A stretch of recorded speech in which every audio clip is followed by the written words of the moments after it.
ભાવનગર જિલ્લાના મહુવા માર્કેટિંગ યાર્ડમાં મગફળીની ખરીદીની શરૂઆત કરવામાં આવી છે। રાજ્ય સરકાર દ્વારા ટેકાના ભાવે મગફળી સહિતના પાક ખરીદી માટેની જાહેરાત કરવામાં આવી હતી, જેના પ્રારંભ થતાં ખેડૂતોમાં ખુશી જોવા મળી રહી છે।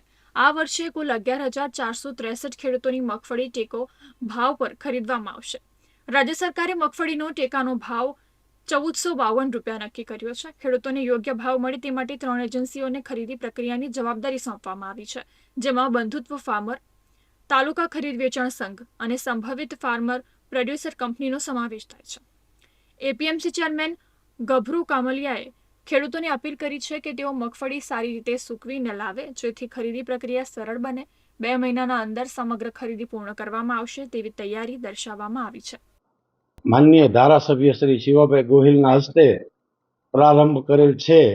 તો મહુવાના 11,463 ખેડૂત નોંધાયેલા છે અને મહુવા તાલુકામાં 3 એજન્સીને કામ આપેલ છે। તો 2 મહિનાની અંદર ખરીદીની પૂરી કરવાની છે અને ટેકાના ભાવ 1452 રૂપિયા જે સરકારે નક્કી કરેલ છે એ ભાવે ખરીદી આજથી શરૂ થઈ છે। અને ખેડૂતોને મારી ખાસ વિનંતી છે કે ચોખ્ખી અને સૂકવીને લાવવી, જેથી કરીને બને ત્યાં સુધી પ્રશ્ન ન બને અને ફરિયાદો ઓછી આવે।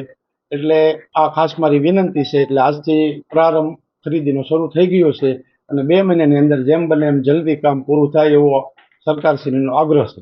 ધારાસભ્ય શિવા ગોહિલે જણાવ્યું કે વર્તમાન સમયમાં ઉત્પાદન સામે માંગ ઓછી હોવાથી ખેડૂતોને બજારમાં સારો ભાવ મળતો નથી। રાજ્ય સરકાર ખેડૂતોને સમાંતર ભાવ મળે તે માટે ટેકાના ભાવે ખરીદી કરે છે। મહુવામાં આજે મગફળી, સોયાબીન, મગ અને અડદની ટેકાના ભાવે ખરીદી શરૂ થઈ। ભાવો સમતોલ રહે અને ખેડૂતોને એના ઉત્પાદનની જે મૂળ કિંમતથી વધારે નુકસાન ન જાય એના માટે આ ટેકાનો ભાવ, પ્રોત્સાહિત ભાવો નક્કી કરીને જે ખરીદી શરૂ કરવામાં આવે છે, એમાં આપણે મહુવાના 11,000થી વધારે જે ખેડૂતો નોંધાયેલા છે એમને 80 થી 90 કરોડ રૂપિયાનો ભાવ ફેર આ વર્ષે મળવાનો છે। છેલ્લા વર્ષોમાં આપણે જે બંધુત્વ ફાર્મર પ્રોડ્યુસર કંપની એટલે કે જે ટ્રસ્ટ છે એ કામગીરી કરતી હતી।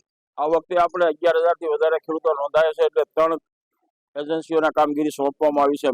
બંધુત્વ ફાર્મર પ્રોડ્યુસર, સંભવી ફાર્મર પ્રોડ્યુસર અને મહુવા તાલુકા ખરીદ વેચાણ સંઘ આ આવતા 1.5 થી 2 મહિનામાં કામગીરી પૂર્ણ કરે અને ભારત સરકારના કૃષિ વિભાગના MSPના જે ધારાધોરણો નક્કી થાય ત્યારે એની ક્વોલિટીના પણ જે ધારાધોરણો નક્કી થયા છે એ પ્રમાણે ખેડૂતોની સાથે એક પારિવારિક ભાવના રાખીને એને માલ વેચવામાં, જળસીમાં ભેજ, માટી આ બધાના કોઈ પ્રોબ્લેમ ન થાય અને શાંતિથી ખેડૂત આ વર્ષે માલ વેચીને મહુવામાં જાય એવી આપણી મહુવાની સાપ જે સારામાં સારી છે, ઉજળી સાપ છે ખેડૂતોના વેચાણ માટે, એ સાપને આપણે અવિરત જ્વલંત રાખશું અને ખેડૂતોને સંતોષ મહુવા યાર્ડમાં થાય એવી સૌ એજન્સીઓ કામગીરી કરે એવી મારી વિનંતી સાથે વિરમું। ભારત માતા કી જય।